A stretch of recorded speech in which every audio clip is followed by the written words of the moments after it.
السلام عليكم، مرحبا بكم معايا في قناه حلويات اسماء. اليوم ان شاء الله غادي نقدم لكم وصفه ديال بطبوط معمر بشكل صغير. غادي نعمروه بواحد الطريقه اللي سهله بزاف وسريعه نختصروا بها الوقت، وغادي نعمروه بواحد الحشوه اللي لذيذه بزاف، كيجي خفيف ورطب وبنين. نتمنى ان هذه الوصفه ديال اليوم تنال اعجابكم وفرجه ممتعه.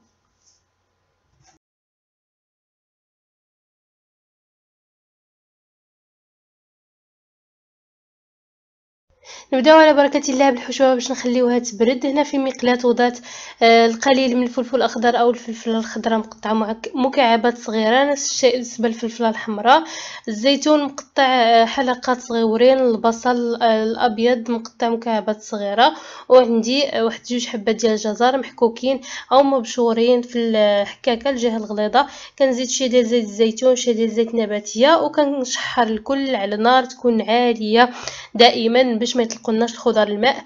من بعد ما كيتشحروا الخضر وكينشفوا كنزيد هنا الكفته او اللحم المفروم على حسب المتوفر، على حسب افراد الاسره، وكنحاول انني نفرتو جيدا دائما على نار عاليه.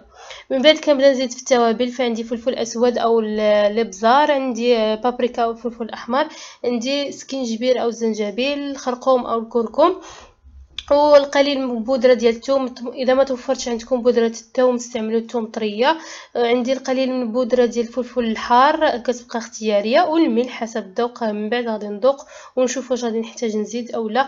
كنحرك كلشي جيدا حتى يندمجوا لي المكونات. صافي من بعد ما كتنشف لي الحشوه تماما من الماء كنطفي عليها النار، وكنزيد واحد الملعقه كبيره ديال المعدنوس او البقدونس مقطع رقيق، وكذلك الجبن المبشور. انا هنا عندي جبن الاحمر او جبن الإضافة، ممكن تستعملوا اي جبن من الاختيار ديالكم.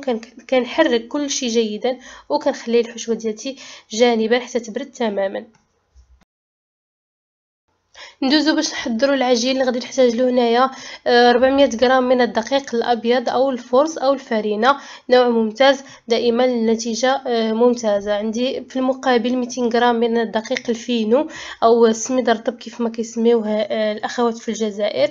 عندي ملعقه صغيره ديال الملحه او حسب الذوق، ملعقه كبيره ديال حليب بودره او نيدو. ما توفرش عندكم يمكن لكم تستغناو عليها، هي كتزيد ليها هشاشه البطبوط ديالي. عندي ملعقه كبيره ديال السكر، ايضا كتبقى اختياريه، اذا ما بغيتوش تستعملوها ما تستعملوهاش. ملعقه كبيره ديال الزيت باش تخلي لنا البطبوط ديالنا واخا كيبرد ما كيبقاش كيتجبد. وملعقه كبيره ديال الخميره ديال الخبز، انا هنا كنت نسيتها حتى بديت كنضيف الماء وتفكرتها.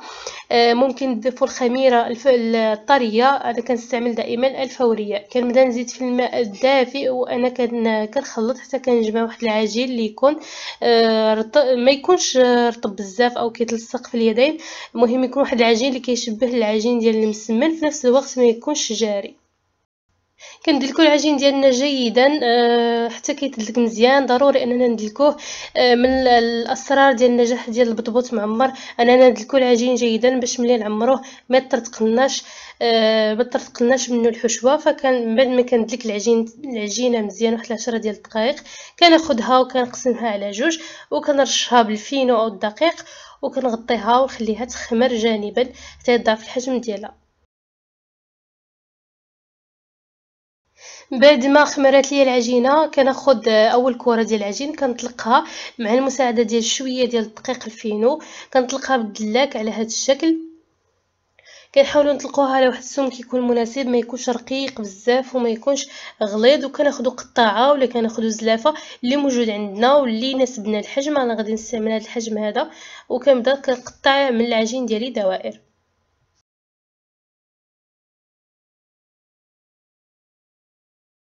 كنجمعو بطبيعة الحال دوك الزوائد ديال العجين وكنخليوهم جانبا حتى كيرتاحوا، عاد كنرجعو نطلقوهم. هنايا من بعد ما بعد ما قطعت العجين ديالي على الشكل ديال الدوائر كنبدا نعمرو بهذه الطريقه اللي كتلاحظوا كميه من الحشوه. انا كندير كميه اللي كثيره شي ديال الحشوه باش ما تجينيش باش ما يجينيش الخبز فيه البابه بزاف. فدائما كنحاول نكثر شويه الحشوه. الكميه كتبقى على حسب الرغبه ديالكم. فكنجمع العجين ديالي كنحاول نقرصو جيدا باش نسد على الحشوه ديالي. انا هنا غير كنوريكم. يمكن لكم نتوما حتى كتساليو تقطعوا العجين ديالكم كامل على شكل دوائر، عاد كتبداو تعمروا. انا هنا فقط كنوريكم باش نكمل ونوقف التصوير.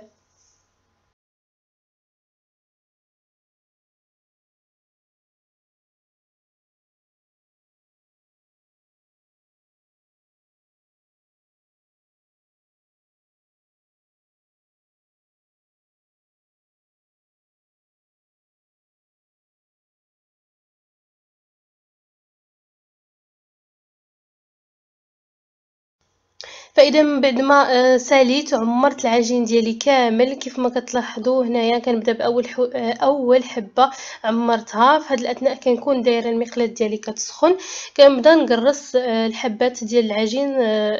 بما انه عندي البطبوط ديالي صغير كنقرص شحال من حبه، لانني غادي نطيب شحال من حبه في نفس الوقت. فكنحاول انني نقرصها وانا كنرش شويه ديال الفينو، ما نكتروش، لانه اذا كترنا من بعد غادي يبقى كيتحرق لنا في الطياب. فكنقرص كيف ما كتلاحظوا بهذا الشكل. انا كنحاول انني نقرص البطبوط ديالي جيدا باش ما يجينيش فيه البابه وباش ما يجينيش غليظ.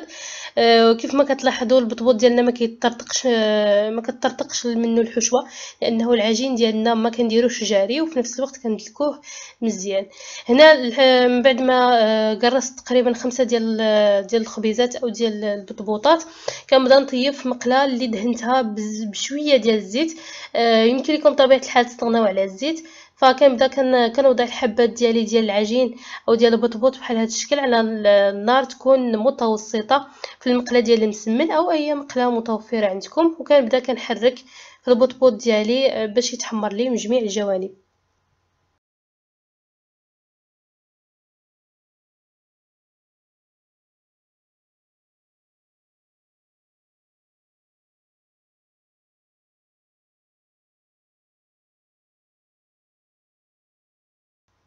فاش كيطيب لي البطبوط من التحت ونحس بانه تحمر، كندهنو بواسطه ديال الشيته بشويه ديال الزيت.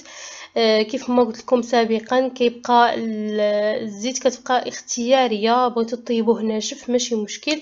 وكنقلب البطبوط على الجهه الاخرى، كنحمرو ايضا من الجهه الاخرى دائما على نار متوسطه، ما تكونش ناقصه بزاف وما تكونش عاليه. صافي ونبقى مستمره بنفس الطريقه حتى نكمل الكميه اللي عندي، وكتكون النتيجه النهائيه هي هذه. واحد البطبوط اللي هائل جدا جدا، غادي يعجبكم بزاف اذا جربتوه. كيجي لذيذ وكيجي خفيف بزاف وبنين وناجح 100%.